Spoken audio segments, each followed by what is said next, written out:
ভালোবেসেছি এমন একজনকে যে কখনো জোর করে বলেনি আমার তোমাকেই লাগবে, যে কখনো জড়িয়ে ধরে বলেনি আমি তোমাকে ছাড়া থাকতে পারবো না,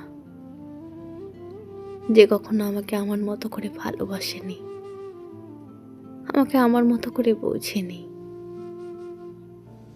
আমি হারিয়ে গিয়েও দেখেছি সে আমাকে হারিয়ে ফেলার ভয় পায়নি। মাঝে মাঝে অনেকটা অভিমান নিয়েও একলা ছিলাম, তবে সে কখনো সেই অভিমান ভাঙানোর চেষ্টাই করেনি। আমি দূরে গিয়েও দেখেছি সে কখনো আমাকে কাছে টানার চেষ্টা করেনি। নিজের জীবনের থেকেও বেশি ভালোবেসেছি তাকে, কিন্তু সে কখনো আমার ভালোবাসা বোঝার চেষ্টাই করেনি। আমি সব দেখেছি, তবে তার চোখে আমাকে হারানোর ভয় দেখিনি কখনো।